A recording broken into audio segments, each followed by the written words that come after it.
হ্যাঁ আমার বাচ্চা, ওকে আসলে আমি চাচ্ছি আমার ছেলে জানুক।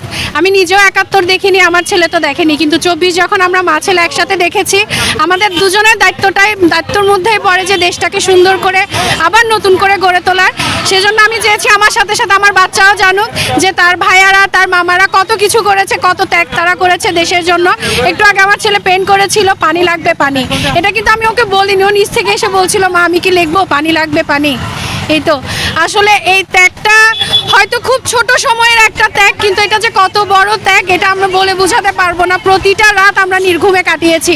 আমি অনেক সময় বাসায় আমার অনেকবার ঝগড়া হয়েছে, আমি বারবার ছুটে আসতে চেয়েছি এদের মাঝে, অনেক সময় পেরেছি অনেক সময় পারিনি। বারবার বাচ্চাদের পিছু টানের দিকে তাকিয়ে, মানে আমার ফ্যামিলি বলতো যে তুমি চলে গেলে তোমার বাচ্চাদের কি হবে, তো আমি বলতাম যদি আমি ওখানে মরেও যাই হয়তো কোনো একদিন আমার বাচ্চারা বলবে যে আমার মা শহীদ হয়েছে।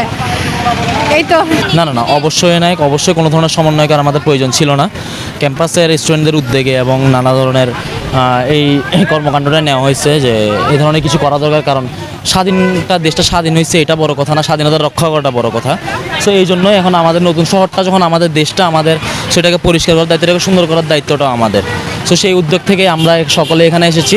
অবশ্যই এইসব ফান্ডিংগুলো কোনো ধরনের কোনো প্রতিষ্ঠান বা কিছু থেকে দেওয়া হয়নি, এগুলো সবগুলো স্টুডেন্টের নিজস্ব ফান্ড। সবাই আপনার কম্বাইন করে যে ফান্ডটা নিয়েছে সেই ফান্ডের ভিত্তিতে এখানে আপনার পুরো খরচটা স্টুডেন্টের পার্সোনাল খরচের উপর করে এটা করা হচ্ছে। আমি হচ্ছে যে জুলফিকার আহমদ, হাটহাজারী মাদ্রাসা থেকে এসেছি।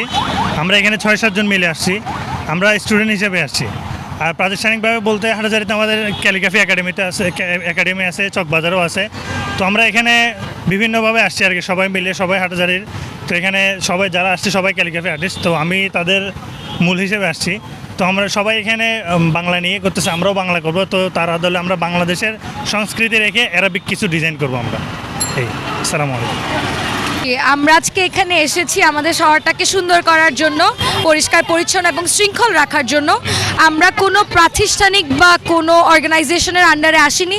আর এখানে যে রঙগুলো আমরা ব্যবহার করছি সম্পূর্ণ আমাদের নিজেদের কালেক্ট করা টাকা দিয়ে, আমরা কোনো প্রাতিষ্ঠানিকভাবে কোনো ফান্ড পাইনি। আমরা নিজেরাই নিজেদের টাকা কালেক্ট করে নিজেরাই রং কিনে এনেছি, নিজেরাই আমাদের শহরটাকে সুন্দর করার চেষ্টা করছি। আশা করি সবাই আমাদেরকে এই ক্ষেত্রে সহযোগিতা করবে।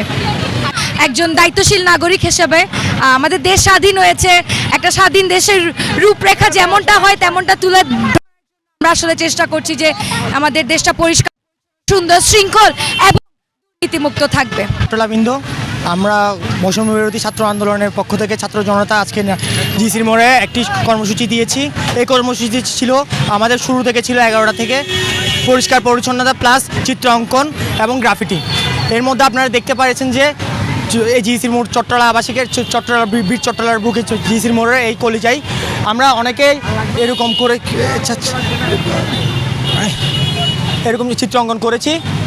তো আপনারাকে সাধুবাদ জানাবো যে আপনারা যারা যে বীর চট্টলার থেকে যারা আমাদের সঙ্গে এই কার্যক্রমে অংশগ্রহণ করছেন তাদের জন্য সুবাদে জানাই এবং তাদের জন্য অনেক বড় ধন্যবাদ।